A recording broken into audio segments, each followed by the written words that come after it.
Architectures of the PreterPark, a heuristic analysis of the user My Story and the apparatus of electricity.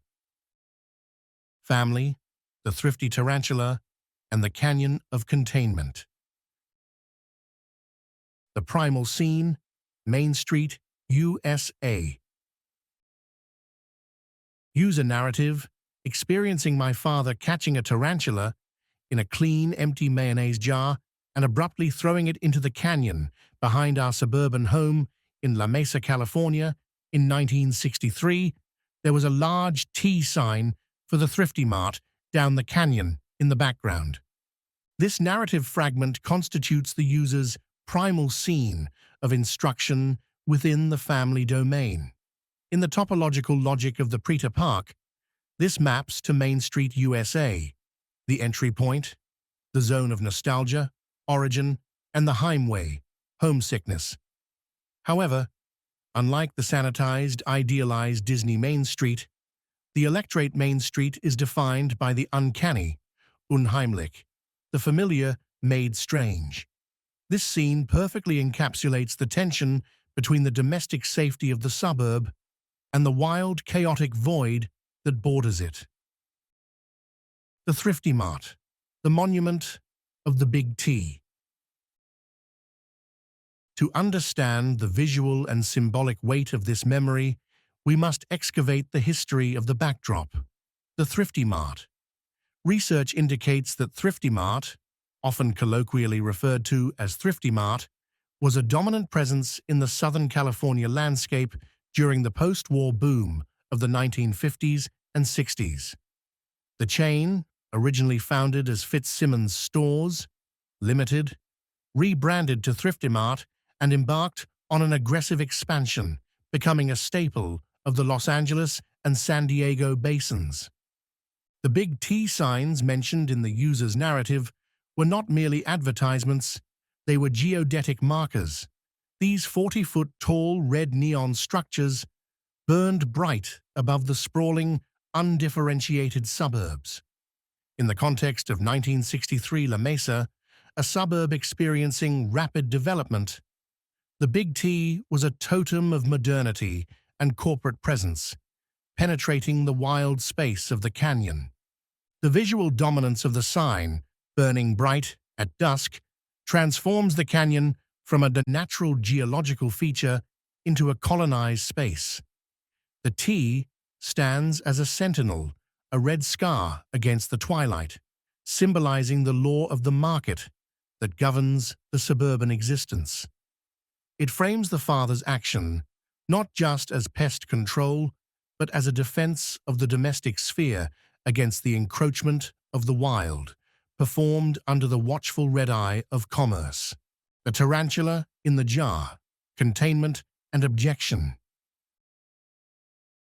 The central antagonist of this memory is the tarantula. In the lexicon of psychoanalysis and surrealism, the spider is a potent symbol of the uncanny. It represents the alien intelligence, the arachnid other that is radically different from the mammalian self. Its hairiness and many legs evoke a visceral repulsion, the abject that must be expelled to maintain the cleanliness of the self. The father's method of dealing with this threat is technically significant. He uses a clean, empty mayonnaise jar. This object is a quintessential artifact of the 1960s suburban kitchen. It represents domesticity, mass production, and hygiene. By capturing the hairy, venomous monster in a clean glass vessel, the father is performing an act of containment. He sanitizes the threat by placing it behind glass. This act transforms the tarantula from a threat into a specimen.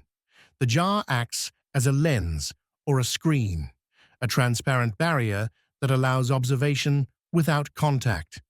This prefigures the user's later career interest in the Camera Obscura, another vessel with a lens, and the entertainment interest in the Sun Dagger, a viewing mechanism. The mayonnaise jar is the first camera in the user's life, a device for framing the wild. However, the containment is temporary. The father abruptly throws the jar, or its contents, into the canyon. This gesture of throwing is an act of expulsion or objection. Julia Kristeva. The canyon functions as the chora, the receptacle for the unwanted, the wild, and the repressed. The father does not kill the spider. He returns it to the void, re-establishing the boundary between the home, Main Street, and the canyon, the chaotic outside. Repeating signifiers, the container and the drop. Scanning this scene against the others, we identify the first instance of the image of wide scope, IOWS, the vessel of observation/containment. Family, the mayonnaise jar containing the spider. Community, the laughing box, a container of sound. Entertainment, the canyon/kiva, a container of light/time. Career, the camera obscura room, a container of the image. The gesture of throwing or dropping also resonates. The father throws the spider into the void. This contrasts with the user's later career gesture of turning the turret, a controlled motion versus an abrupt expulsion. This evolution from expulsion, family, to manipulation, career, marks the user's growth from a passive subject to an active agent. Community, the laughing machine, and the tragic theater. The scene of encounter, Frontierland. User narrative, activating a toy.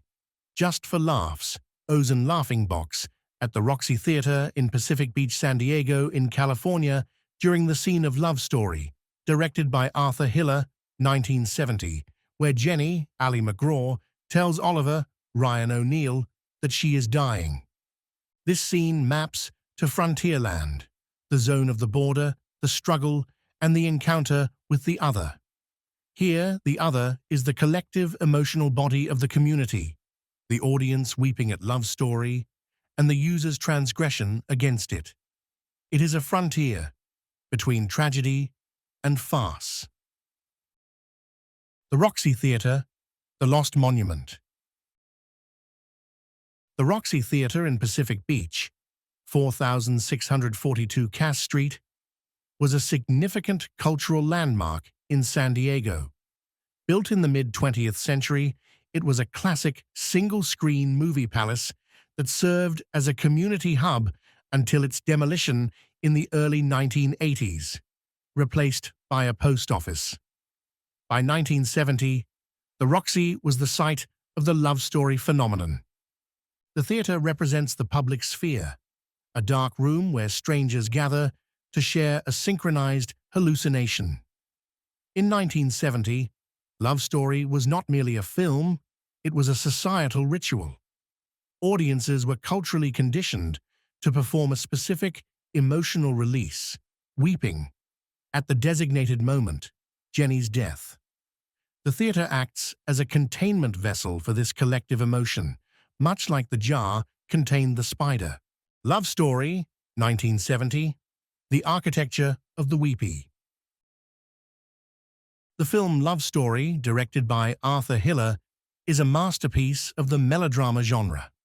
Hiller, known for his versatility and invisible directorial style, crafted a film that was manipulative in the most effective sense.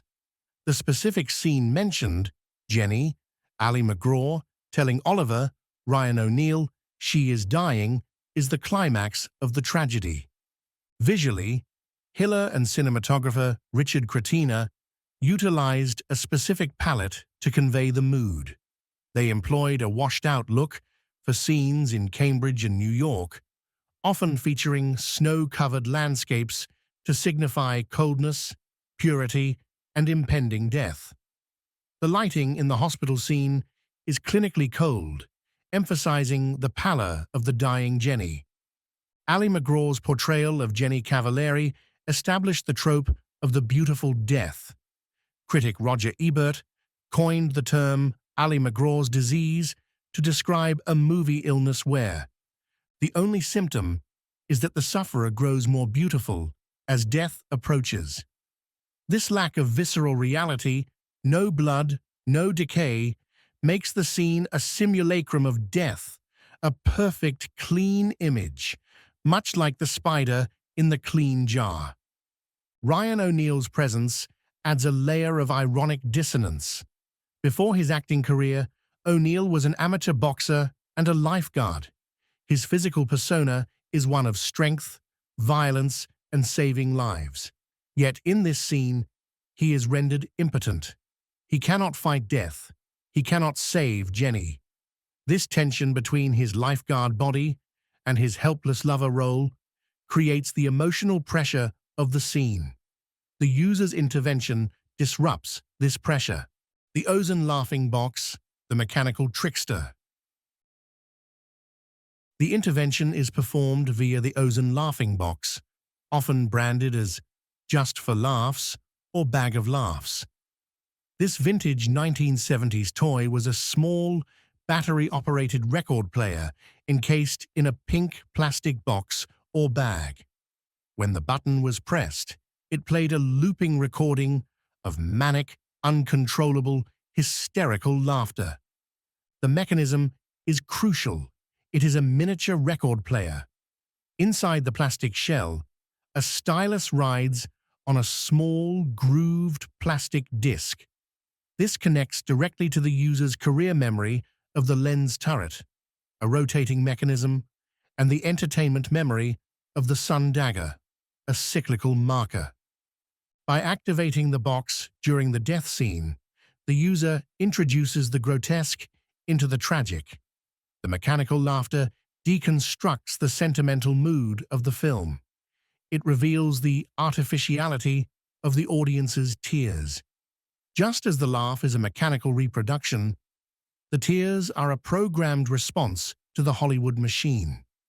The gesture is one of sabotage or détournement, Situationist International, transforming the theater from a place of passive consumption into a place of active disruption.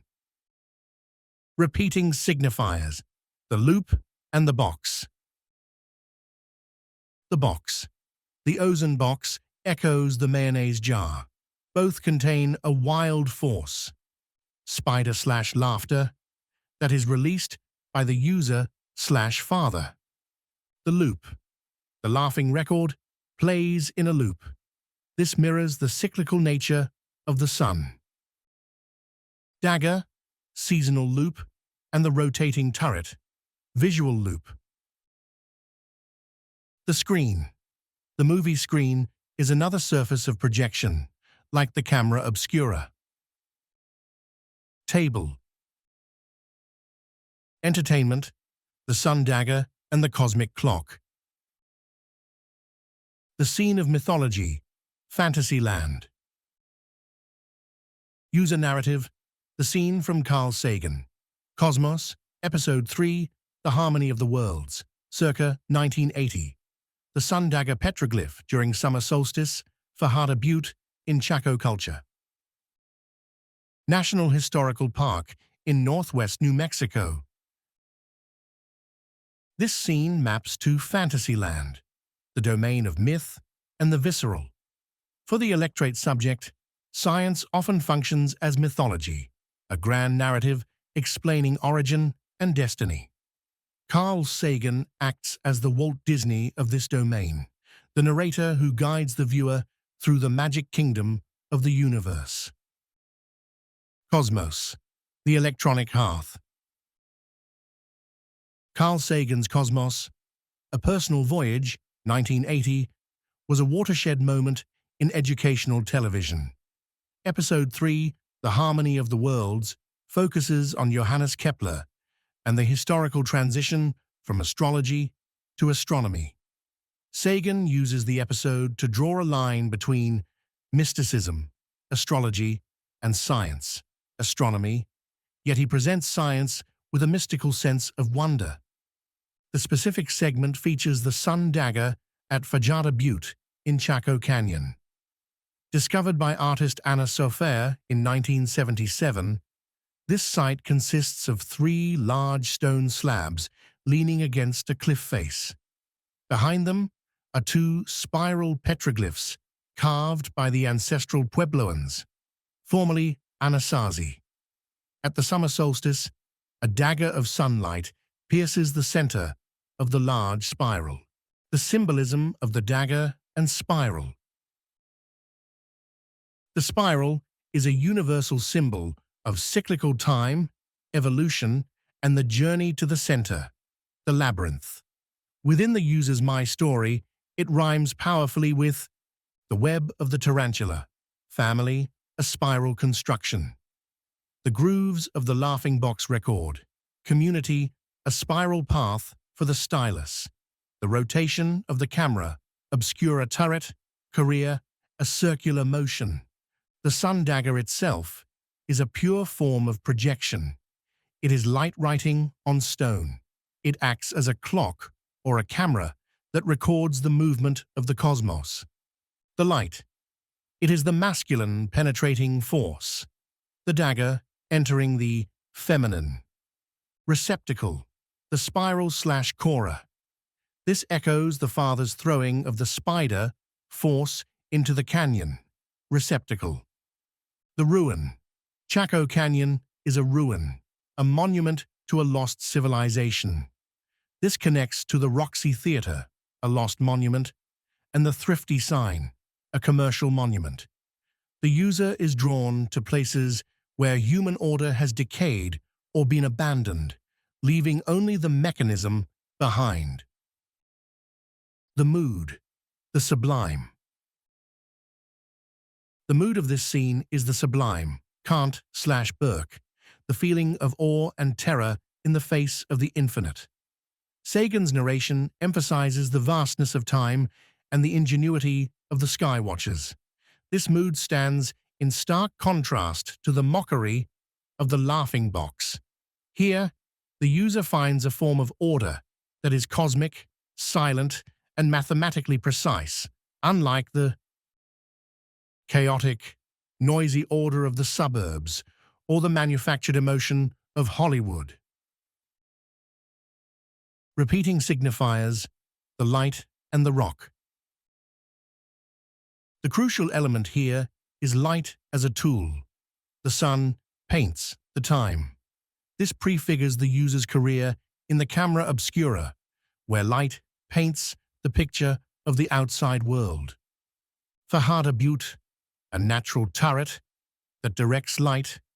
The slabs, the lens mechanism of the canyon. Career, the Camera Obscura and the turret of control.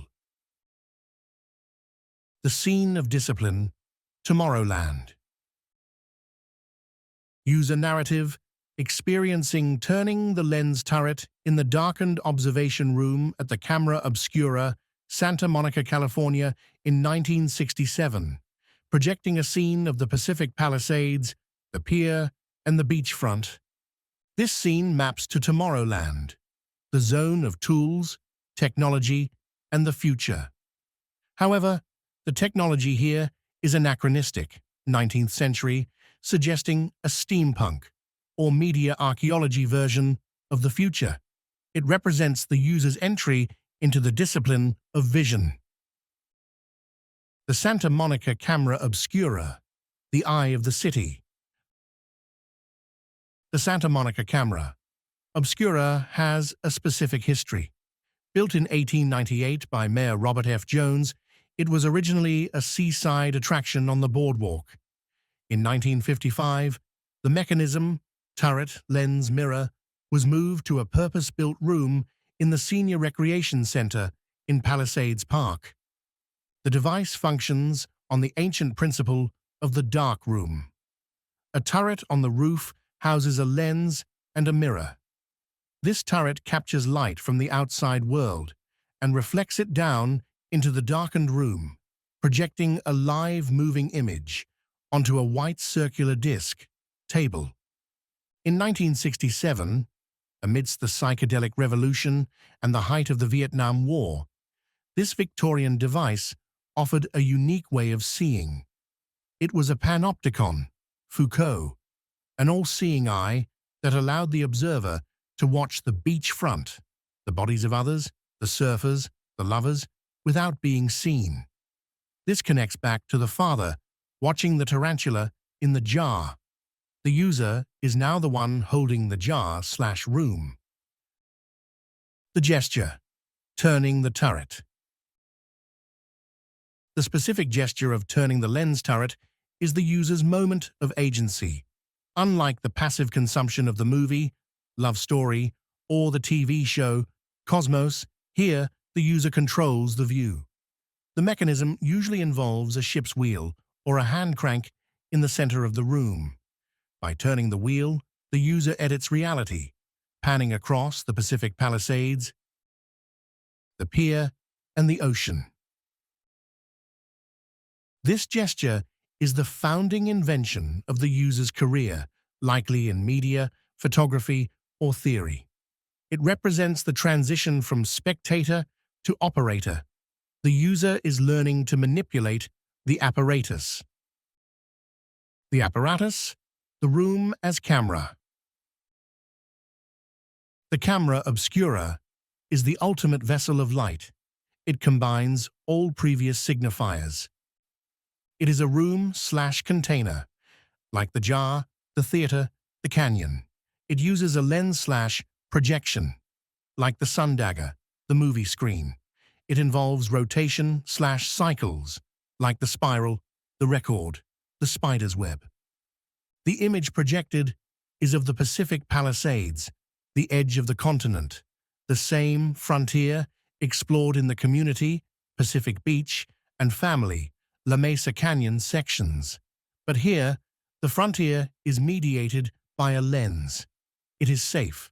It is an image. The user has found a way to contain the world without killing it, like the spider, or mocking it, like the movie. Synthesis, the choreographic map, and the image of wide scope. The image of wide scope, IOWS, the projected vessel.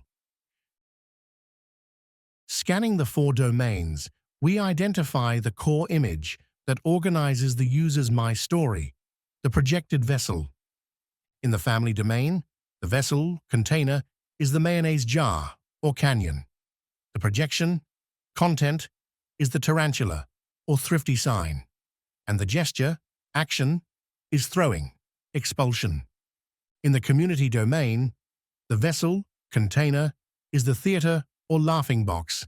The projection, content, is love story or laughter. And the gesture, action, is pressing, activation.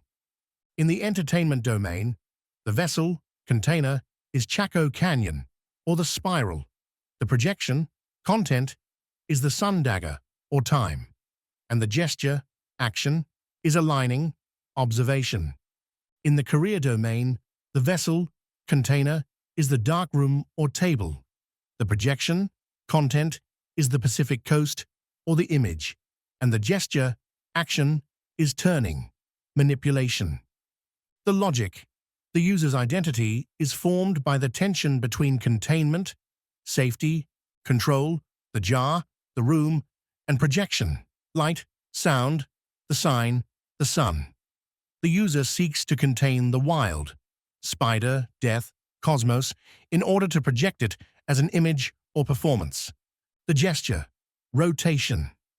The father screws the lid on the jar, rotation. The record spins, rotation. The spiral turns, rotation. The turret turns, rotation. Rotation is the mechanism of control over time and space. The Electrate Catechism. Based on this analysis, we define the mood of the PreterPark. 1. Metaphysics. What is the world? The world is a canyon of projections. It is a deep, dangerous void, the canyon/frontier, that can only be understood by projecting images, signs, movies, sunlight, camera views onto its walls. 2. Morality. What must I do? I must turn the turret. I must not be a passive victim of the tragedy, like Ryan O'Neal.